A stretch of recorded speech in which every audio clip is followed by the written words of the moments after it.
Je m'appelle Paige Sullivan. J'ai 36 ans. Et à la célébration du MBA de mon frère, maman a levé son verre et a annoncé. Paige paiera ses frais de scolarité de 120 000 $. Elle n'a pas d'enfant. Elle a dit cela comme si ma vie avait laissé une ligne inutilisée dans le budget familial. Autour de la table, les parents ont hoché la tête. Mon frère n'avait pas l'air surpris. Il m'a regardé avec l'attente calme de quelqu'un qui attend un virement qu'il a déjà dépensé. Non, ai-je dit. La pièce est devenue silencieuse. Le sourire de maman s'est durci. Papa a fixé la table. Mon frère a demandé si j'allais vraiment l'humilier pour de l'argent. Je me suis souvenu du loyer que j'avais couvert quand il a quitté son premier emploi.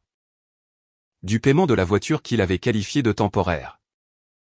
Et du solde de la carte de crédit que maman avait promis qu'il rembourserait. Il ne l'a jamais fait. À ce moment-là, je ne me sentais pas comme une sœur. Je me sentais comme un compte de réserve qu'ils avaient finalement décidé de vider. Quand je me suis levé pour partir, mon frère a soutenu mon regard comme si je lui avais volé quelque chose. Pendant 2 semaines, ma famille a cessé de me parler. Puis un numéro inconnu est apparu sur mon téléphone. Un professeur de l'école de commerce de mon frère s'est présenté et a dit « Je n'appelle pas au sujet des frais de scolarité. Votre frère a reçu une bourse de capital risque pour son plan d'affaires final.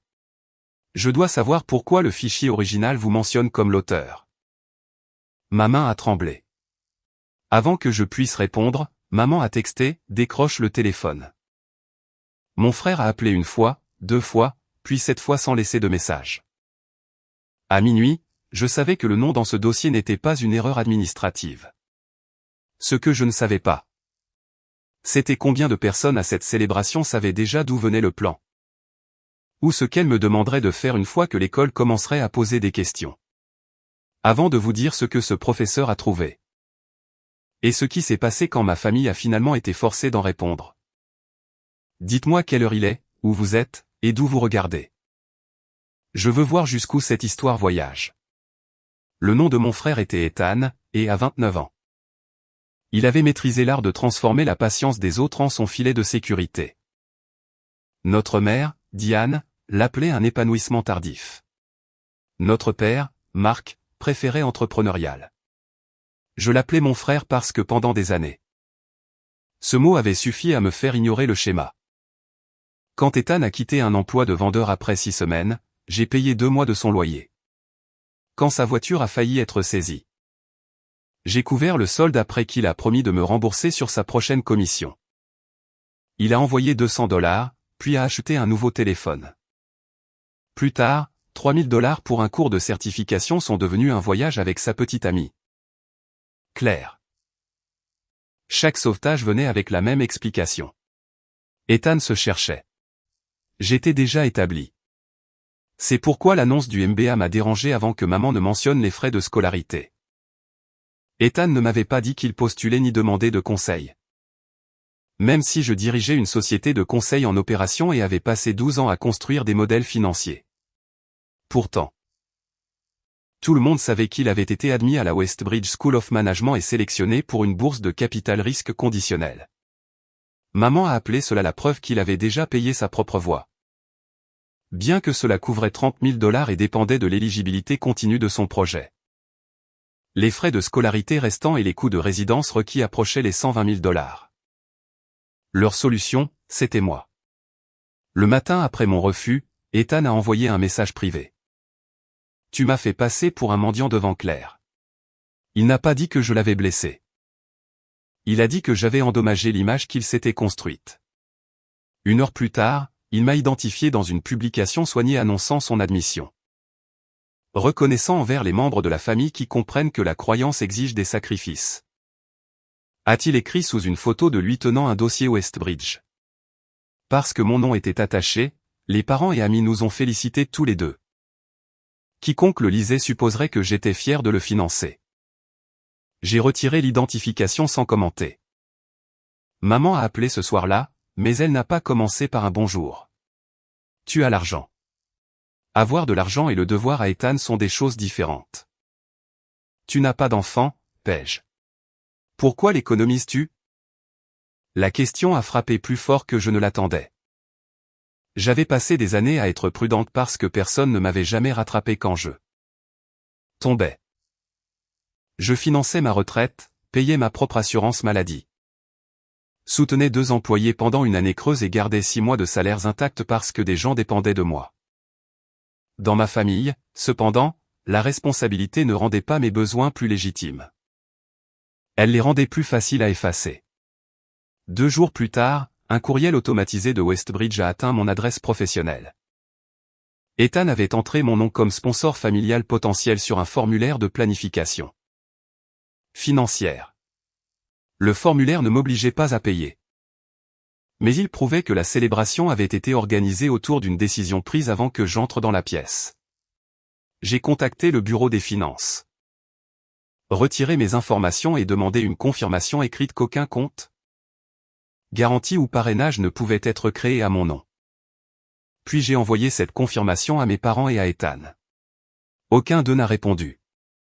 Au lieu de cela, papa a annulé notre appel du dimanche et ma tante a dit que mon succès ne signifiait rien si je ne pouvais pas aider la personne suivante. Claire a laissé un message vocal avertissant que mon refus pourrait renvoyer Ethan dans un endroit très sombre. Il m'attribuait la responsabilité de tout ce qu'il choisirait de faire ensuite. Pour la première fois, j'ai remarqué à quelle fréquence on m'avait demandé d'être la personne raisonnable. On attendait de moi que j'absorbe les commentaires impolis parce qu'Ethan était peu sûr de lui. Que je couvre les dépenses parce que mes parents étaient fatigués. Et que je pardonne les promesses non tenues parce que le tenir pour responsable créerait des conflits. Avez-vous déjà été étiqueté comme le responsable uniquement parce que vous étiez célibataire? Financièrement stable et moins susceptible de faire une scène? Une semaine a passé. Puis Ethan a envoyé un courriel avec pour objet « Dernière chance ». Il ne contenait ni excuse ni budget. Il a joint le calendrier des frais de scolarité de l'école et a surligné la première date de paiement. En dessous, il a écrit « Si je perds cette opportunité, tout le monde saura pourquoi ». Je n'ai pas répondu. 3 jours plus tard, le professeur a appelé et soudainement. L'argent n'était plus la chose la plus laide que ma famille croyait pouvoir me prendre. Le nom du professeur était Adrien Cole, directeur du laboratoire de capital risque de Westbridge. Il appelait avec l'autorisation du bureau d'intégrité académique parce que le projet d'Ethan contenait de la propriété intellectuelle et des données opérationnelles liées à mon entreprise. Le comité préservait les preuves et vérifiait la paternité avant de l'interviewer. J'ai fermé la porte de mon bureau. Mes doigts étaient engourdis contre le téléphone. La soumission d'Ethan s'appelait Nightbridge. Un réseau de garderies du soir pour les parents dont les quarts de travail se terminaient après la fermeture des garderies ordinaires.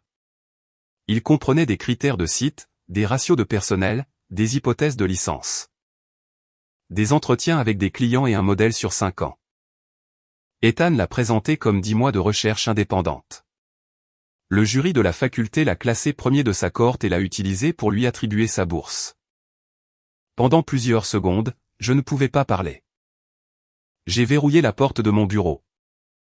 Puis je me suis assise parce que mes genoux ne me semblaient plus fiables. 4 ans plus tôt, j'avais créé Second Shift.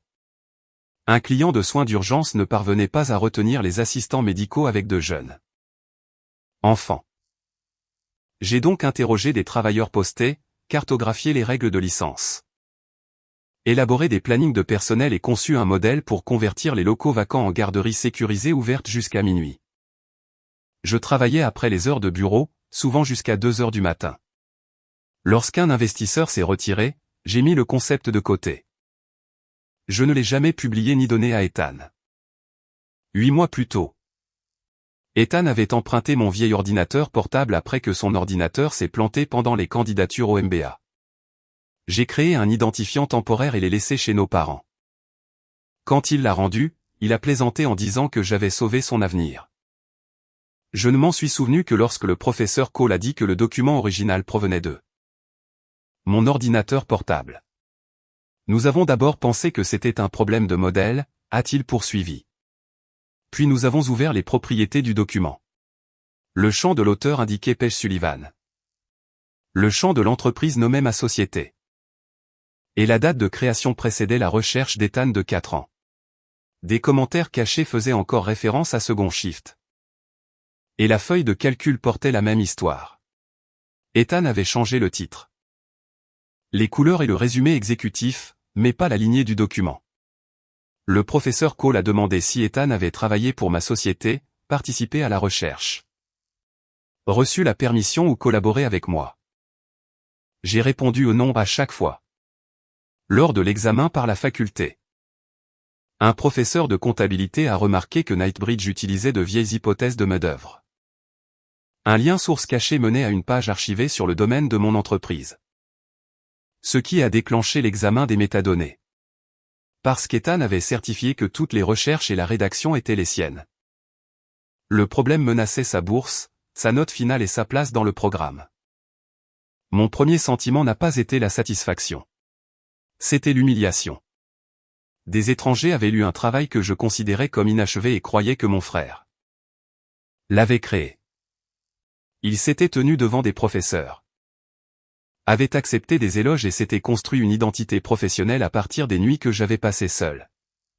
Si un travail que vous avez créé pendant des heures épuisantes et invisibles apparaissait soudainement sous le nom de quelqu'un d'autre, protégeriez-vous d'abord la relation ou votre propre réalité? J'ai demandé au professeur Cole de protéger les données des anciens clients. Il a accepté de préserver les fichiers dans le système d'examen et j'ai promis de ne fournir que le matériel établissant la paternité. Il m'a conseillé de ne pas contacter Ethan avant que l'école n'émette un avis. Au moment où nous avons terminé l'appel, Ethan a sonné. Je l'ai laissé aller à la messagerie vocale. Il a rappelé. Puis le message de maman est apparu en lettres capitales. Décroche le téléphone. Ethan a appelé 4 fois de plus en 11 minutes. Il n'a toujours pas laissé de message vocal. Ce silence m'a dit qu'il n'appelait pas pour demander ce que le professeur avait trouvé. Il le savait déjà. Mon archive montrait une copie de Second Shift exportée pendant le week-end où Ethan a emprunté mon ordinateur portable. L'appareil correspondait à son identifiant temporaire. J'ai ouvert le plan original et j'ai vu mon nom dans le panneau des propriétés. La vue a rendu le vol réel. À côté du plan se trouvait une note que je m'étais écrite après le retrait de l'investisseur. Ne confondez pas le retard avec l'échec. J'avais oublié cette phrase. Ethan ne l'avait pas oubliée. Dans le résumé public de la bourse de Knightsbridge, il l'avait utilisé comme sa ligne de conclusion. Les tremblements ont cessé. J'ai sauvegardé le registre d'accès et appelé l'avocat en technologie de ma société. Je m'assurais que personne ne pourrait réécrire la semaine suivante comme un autre malentendu familial. Mon avocate m'a dit de tout préserver et d'éviter de discuter par téléphone. Les faits perdent leur forme dans les familles, a-t-elle dit. Je me suis concentré sur 3 choses. Qui a créé le plan? Qui a autorisé Ethan à le prendre? Et s'il l'a sciemment modifié pour un crédit académique? L'historique des versions a commencé avec mes notes de recherche 4 ans plus tôt et s'est poursuivi à travers 86 révisions datées. Il me montrait en train de construire le modèle et d'écrire l'analyse de risque qu'Ethan a présentée. Plus tard, une copie a été exportée via son compte temporaire. Des mois plus tard, cette branche est réapparue sous le nom de Knightsbridge avec mon titre supprimé. La deuxième réponse a fait plus mal. Ethan avait envoyé un courriel disant que son module d'entrepreneuriat nécessitait un concept de capital risque et m'avait demandé de lui donner quelque chose d'assez fort pour impressionner le jury. J'ai proposé de revoir son plan et de lui apprendre à construire un modèle. Mais j'ai refusé de choisir son idée, d'écrire son plan ou de le laisser soumettre le travail d'un client. Il n'a jamais répondu. 2 jours après mon refus, maman a transmis à Ethan un PDF de Second Shift que j'avais envoyé une fois à mes parents lorsque j'envisageais l'investissement initial.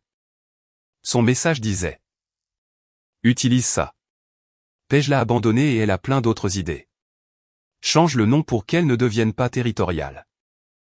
Ethan a répondu: et si elle reconnaît les chiffres? Papa est entré dans la discussion 11 minutes plus tard. Elle ne verra pas le projet final à moins que quelqu'un ne crée un problème. J'ai lu ces messages jusqu'à ce que l'écran s'assombrisse. Maman se souvenait à quel point j'avais travaillé dur et m'avait écouté lorsque l'investisseur s'était retiré. Pourtant, pour elle, ma déception ne faisait pas de ce travail le mien. Elle le rendait disponible. Je me suis souvenu du samedi où j'avais proposé d'aider Ethan. J'avais libéré mon calendrier, préparé un modèle de prévision vierge et acheté le café qu'il aimait. Il n'est jamais arrivé. Maman a dit plus tard qu'il se sentait jugé par l'idée d'être enseigné par sa sœur. Maintenant, je comprenais qu'il n'avait pas rejeté mon aide. Il avait rejeté la partie où l'aide demandait un effort et maman l'avait protégé de cet inconfort. Lui donnant la réponse toute faite. La troisième réponse provenait d'une feuille d'instruction d'un freelance. Ethan a écrit. Garde l'économie unitaire.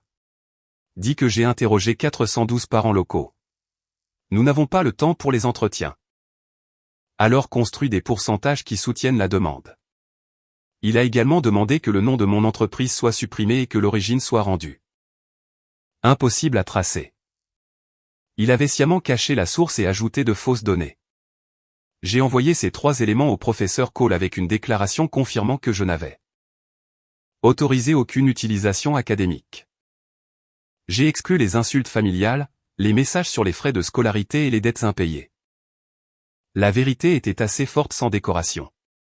Avant d'appuyer sur soumettre, j'ai fixé la case d'autorisation pendant près de 10 minutes. Un clic pouvait changer la vie d'Ethan. Mais le changement avait commencé quand il a téléchargé le plan, pas quand je l'ai documenté. J'ai signé de mon nom et envoyé le dossier. Ce soir-là, l'école a notifié à Ethan un examen de paternité et a gelé les fonds de la bourse. Il m'a essayé depuis 4 numéros. Maman a envoyé et décroche le téléphone 6 fois. Papa a écrit. Nous devons nous mettre d'accord sur une version familiale avant que des étrangers ne décident de ce qui s'est passé. J'ai répondu une fois par courriel. Je ne discuterai pas des preuves par téléphone. Préservez tous les fichiers et messages. J'assisterai à toute réunion formelle organisée par Westbridge. Maman a répondu en 1 minute. Réunion formelle? C'est ton frère, pas une affaire criminelle. Si je coopérais. Ethan pourrait perdre le programme et mes parents pourraient ne jamais me pardonner. Si je restais silencieuse. L'école récompenserait un mensonge et chaque étudiant honnête en paierait le prix. Je voulais la paix. Je ne croyais plus que le silence l'achèterait. Westbridge a programmé une conférence sur la paternité pour mardi. Ethan a qualifié le plan de concept développé en famille et a amené nos parents comme témoins. Claire est venue comme sa personne de soutien. Tante Mara a demandé à assister après avoir entendu que j'utilisais l'école pour punir Ethan à cause des frais de scolarité. L'officier d'intégrité ne les a admis qu'après que tout le monde a signé un accord de confidentialité. La veille au soir, j'ai écrit 2 phrases sur une carte. Réponds seulement à ce que tu sais. Ne sauve personne du silence. Je l'ai gardé dans la poche de mon manteau. Je savais que le plus grand avantage d'Ethan n'avait jamais été l'épreuve. C'était l'instinct de la famille de combler chaque pause inconfortable avec une excuse pour lui. Avant la réunion, maman a chuchoté par message vocal, « Tu n'as pas à mentir. Juste ne sois pas si exact. » Ethan a dit que l'école ne se souciait pas de qui avait tapé en premier. Puis a offert de me nommer comme conseillère et de m'intégrer à Knightsbridge quand les investisseurs arriveraient. Il m'offrait un rôle mineur dans l'entreprise qu'il m'avait volée. J'ai failli le rappeler pour crier. Au lieu de cela, j'ai réécouté le courriel de maman et je me suis souvenu pourquoi j'avais refusé. Je voulais qu'Ethan assume son propre travail. En volant le mien, il avait transformé cette limite en preuve. Le mardi matin, je suis entré à Westbridge avec un mince dossier. Ethan est arrivé avec ses 2 parents, sa petite amie et ma tante. Il a souri quand il a vu que je n'avais pas d'ordinateur portable. Il a confondu l'absence de performance avec l'absence de preuve. La salle de conférence n'avait ni scène, ni public, ni écran attendant que j'expose Ethan. Le professeur Cole était assis à côté du docteur Nia Patel, l'officier d'intégrité académique de Westbridge. Le docteur Patel a dit que c'était un entretien d'information, pas une audience finale. Et a averti que la modification des dossiers après notification pourrait devenir une violation distincte. Maman tenait la main d'Ethan. Claire était assise contre son épaule. Tante Mara a choisi la chaise à côté de moi sans me regarder. Puis, le professeur Cole a ouvert le fichier original et a posé la question que ma famille avait passé une semaine à éviter. Monsieur Sullivan. Pourquoi la première version de votre projet final identifie T.L. Page Sullivan comme l'auteur? Ethan a dit que mon ordinateur portable avait été un ordinateur familial partagé. Donc, mon nom apparaissait automatiquement. Interrogé sur la raison pour laquelle le fichier existait 4 ans avant qu'il ne l'emprunte. Il a prétendu que nous avions discuté du concept pendant des années et que j'avais créé une première ébauche. Décrivez cette conversation, a dit le professeur Cole. Ethan a jeté un coup d'œil à maman. Nous avons parlé des parents qui travaillent et qui ont besoin d'une garderie à la maison plusieurs fois. Qu'avez-vous contribué au modèle? Ethan s'est agité sur sa chaise. La vision. Le professeur Cole a demandé pourquoi la formule de dotation en personnel utilisait un ratio mixte. Alors que les règles de l'État variaient selon l'âge. Ethan a cité les normes de l'industrie mais n'a pas pu nommer les âges. Interrogé sur la raison pour laquelle les sites étaient limités à d'anciennes pharmacies d'une certaine taille. Il a dit qu'elles étaient abordables. Interrogé sur ce qui rendait les vitrines plus petites plus coûteuses à convertir. Il a fixé la table. Je savais que ces pharmacies avaient déjà des salles de consultation, une ventilation, une plomberie et un parking qui réduisaient les coûts de rénovation. J'avais mesuré 14 sites. Ethan avait changé le logo sans apprendre pourquoi les chiffres existaient. Le professeur Cole s'est tourné vers moi. Mademoiselle Sullivan, pouvez-vous répondre? J'ai expliqué le modèle de dotation. Les hypothèses de rénovation et le problème de rétention qui a inspiré la recherche. Ce n'était pas un concours pour prouver que j'étais plus intelligente. C'était un test pour savoir si le travail avait une histoire, et je l'avais vécu. Le professeur Cole a demandé à Ethan d'identifier la seule hypothèse qu'il avait changée après ses prétendus entretiens. Ethan a parlé vaguement de la tarification. Le plan, cependant, utilisait les bandes de frais de scolarité exactes de mon modèle original jusqu'à un tarif réduit que j'avais créé pour le personnel hospitalier de nuit. Il ne pouvait pas expliquer pourquoi cette réduction existait. Je le pouvais. Le taux de rotation le plus élevé du client se produisait sur les quarts de nuit rotatifs. Et la réduction avait été conçue avec son service des avantages sociaux. Chaque réponse ramenait à une décision que j'avais enregistrée des années avant qu'Ethan n'entrât. Westbridge. Ethan a interrompu. Bien sûr, elle le sait.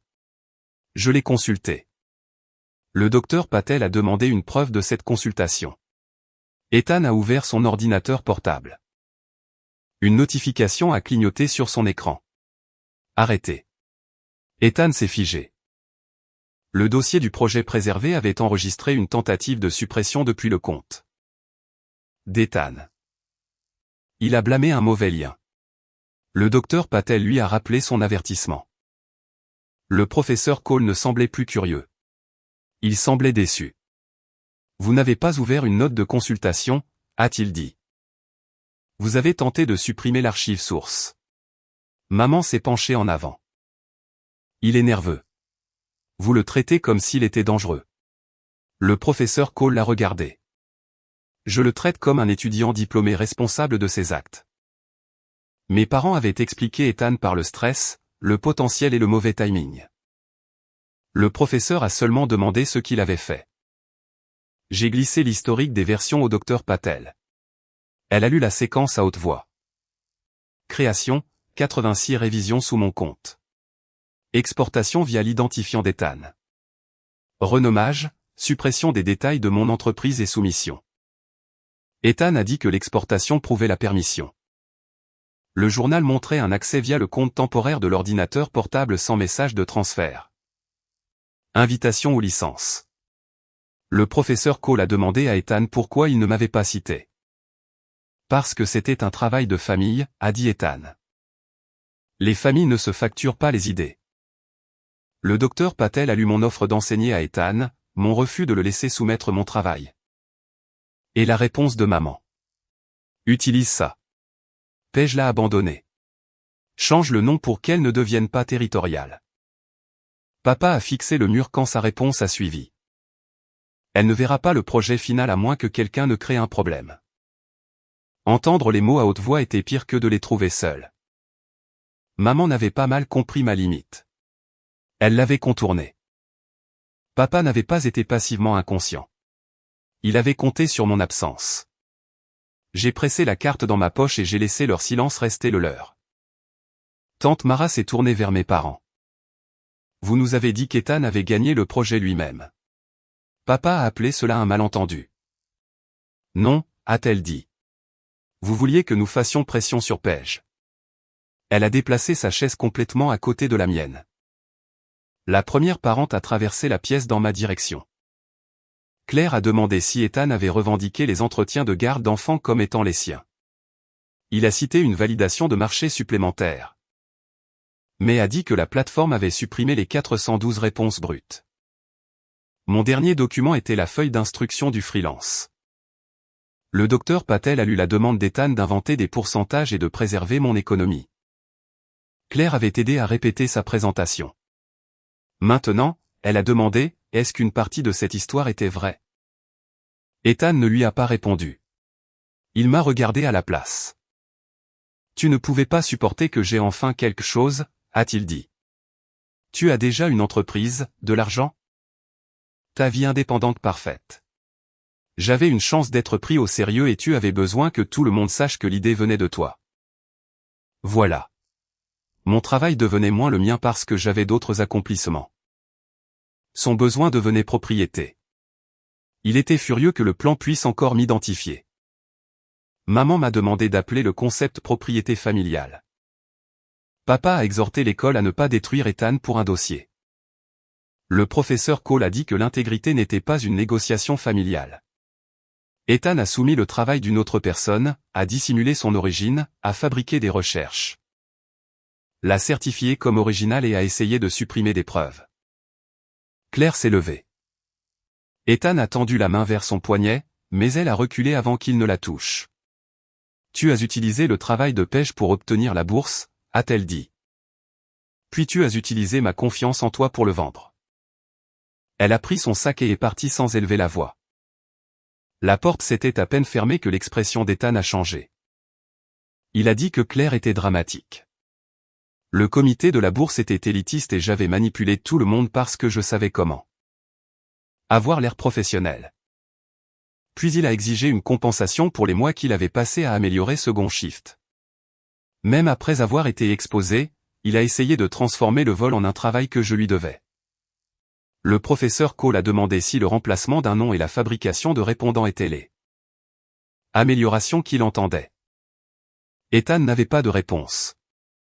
Ethan a poussé sa chaise contre le mur. M'a accusé d'avoir ruiné sa relation et a menacé que l'école regretterait de l'avoir humilié. Le docteur Patel a mis fin à l'entretien en attente d'examen. La bourse est restée gelée, le projet non noté. L'accès au système restreint et la suppression renvoyée au conseil de discipline. Maman a chuchoté que je pouvais encore arranger les choses. J'ai regardé Ethan et les 3 documents. Je ne suis pas venu pour ruiner son avenir. Je suis venu parce que vous avez tous essayé de le construire à partir d'un travail que vous m'avez volé. Personne ne m'a suivi quand je suis parti. Pour une fois, ils étaient trop occupés à faire face à la personne qu'ils avaient protégée. Dans l'ascenseur, j'ai finalement relâché la carte de mon poing. Ses bords avaient coupé de petites lignes rouges dans ma paume. Je ne ressentais aucune victoire. Seulement le soulagement étrange de quitter une pièce sans porter la version de chacun de ce qui s'était passé. La décision est arrivée 19 jours plus tard. Westbridge a jugé Ethan responsable de plagiat, de fabrication, de fausses déclarations de bourse et d'interférence avec un examen. Sa bourse a été annulée. Le projet a échoué et il a été renvoyé du MBA. Il ne pouvait demander sa réadmission qu'après 3 ans et les futures candidatures nécessitaient une divulgation. Il n'y avait pas de liste noire secrète. Mais il y avait une décision documentée qu'il ne pouvait honnêtement omettre. Parce qu'Ethan avait lié sa vie à ce diplôme, les conséquences se sont étendues. Son logement d'étudiant a pris fin. Une société de conseil a retiré un stage exigeant une bonne réputation et la mention de candidat au MBA de Westbridge a disparu de son LinkedIn. Claire a mis fin à leur relation et a publié une phrase vague sur l'ambition sans honnêteté étant de la performance. Elle ne l'a jamais nommé. Mes parents ont perdu un acompte de logement non remboursable et ont dû rembourser l'argent de la bourse déjà versée. Maman a blâmé l'école, le professeur, le freelance et moi. Jamais la personne qui a signé la déclaration d'originalité. Pendant des semaines, elle a appelé des parents avant que je puisse leur parler. Décrivant Ethan comme un étudiant doué écrasé par un détail technique. Mais la décision officielle était spécifique. Et son histoire s'affaiblissait chaque fois que quelqu'un demandait pourquoi un détail technique impliquait des entretiens inventés et une tentative de suppression. Le coût social n'est pas venu de ma publication de son dossier. Il est venu du fait que mes parents faisaient des déclarations publiques que les faits ne pouvaient pas soutenir. Tante Mara s'est excusée. Admettant qu'il était plus facile de croire que j'étais égoïste que d'imaginer que la célébration était un moyen de pression. 2 cousins sont devenus silencieux après avoir vu les courriels. D'autres ont dit que j'aurais dû gérer la fraude universitaire en privé parce que le coupable portait mon nom de famille. Ethan a appelé quotidiennement, puis a envoyé un courriel après que je l'ai bloqué. Si je déclarais second shift un projet familial, il a proposé d'admettre une erreur de citation. Il voulait échanger le vol et les données inventées contre une erreur de formatage. Son dernier appel est venu du téléphone de papa. J'ai répondu parce que papa avait récemment passé un test médical et je pensais que l'appel pourrait concerner sa santé. Ethan a parlé avant que je puisse dire bonjour. S'il te plaît, a-t-il dit. La confiance de la salle de conférence avait disparu. Dis-leur que tu m'as donné le plan. Tu n'as pas à dire quand. Si tu confirmes la permission. Il pourrait le réduire à une violation de citation. Je te rembourserai. Je travaillerai pour toi gratuitement. Je signerai n'importe quoi.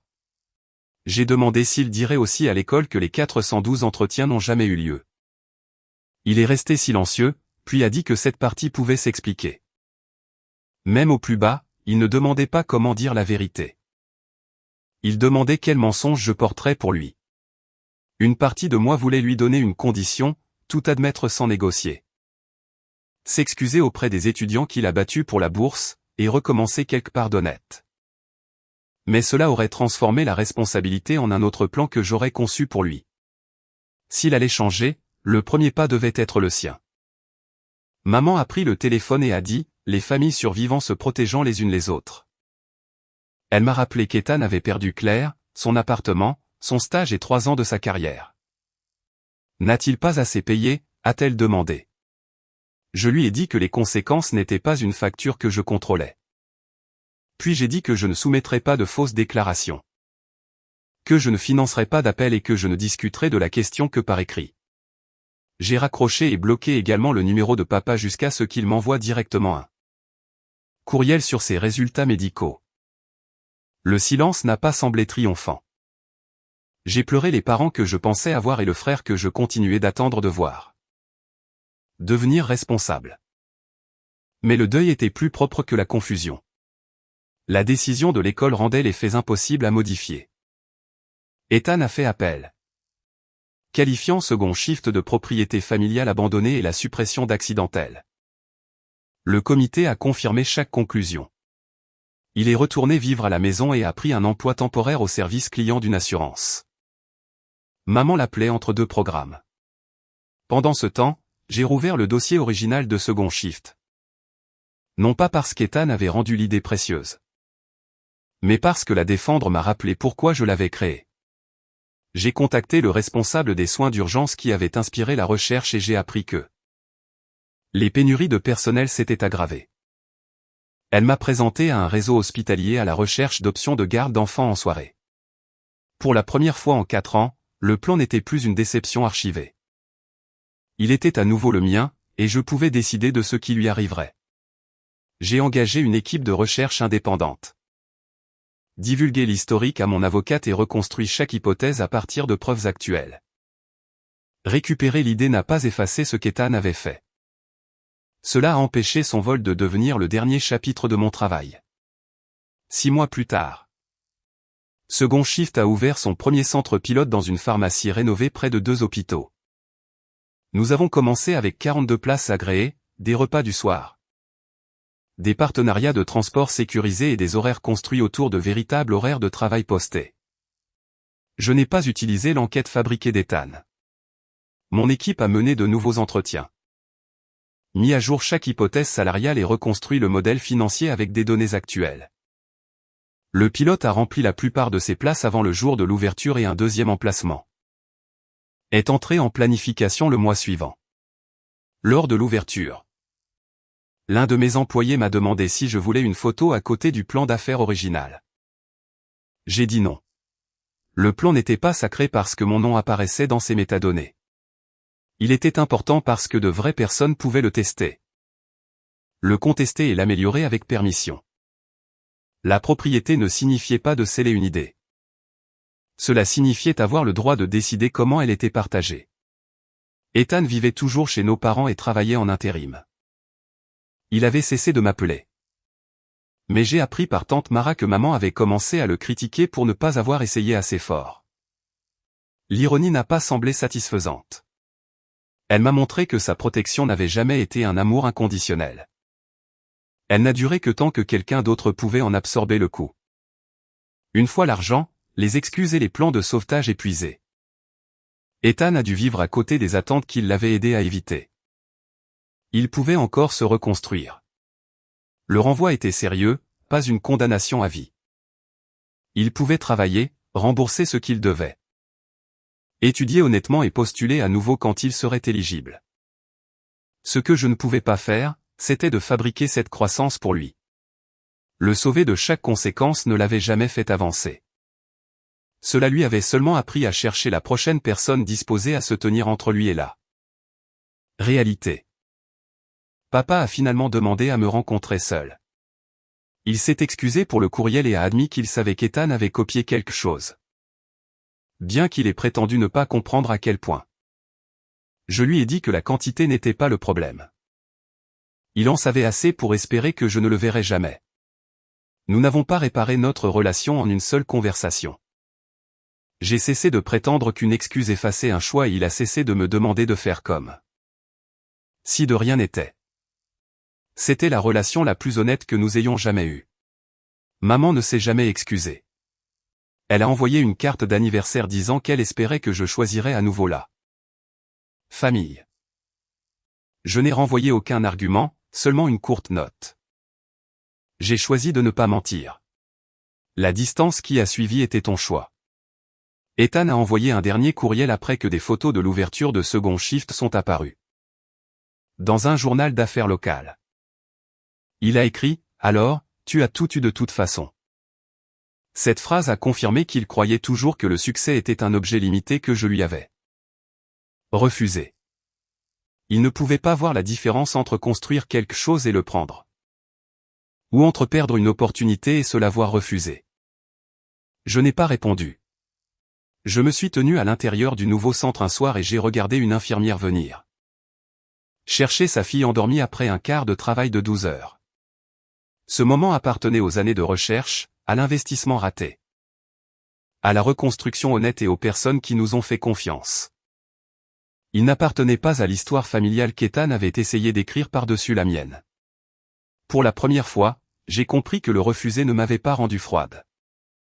Cela avait mis fin à un système dans lequel ma compétence était traitée comme une propriété commune. Et ses choix étaient traités comme des urgences communes. Ils m'ont appris que la famille signifiait donner sans condition. J'ai appris que la famille n'inclut pas le droit de voler le travail, l'identité ou l'avenir de quelqu'un d'autre. Je n'ai pas refusé de financer mon frère parce que je voulais qu'il échoue. J'ai refusé parce que l'amour n'est pas des frais de scolarité, le silence n'est pas la loyauté. Et le pardon n'est pas la permission de répéter le mal. Quand Ethan m'a demandé de sauver son MBA, il ne demandait jamais une seconde chance. Il me demandait de payer pour un plan qu'il avait volé, puis de mentir sur qui l'avait créé. Ma réponse a été non les 2 fois. Si vous étiez à ma place, resteriez-vous silencieux pour garder votre famille ou diriez-vous la vérité? Même si la dire signifiait les perdre? Merci d'être resté avec l'histoire jusqu'à la fin.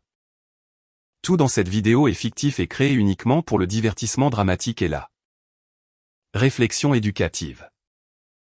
Nous espérons que cela vous rappelle qu'il y a de la force à refuser de porter la responsabilité des choix répétés de quelqu'un d'autre. Vous pouvez avoir de la compassion sans devenir l'endroit où les conséquences disparaissent.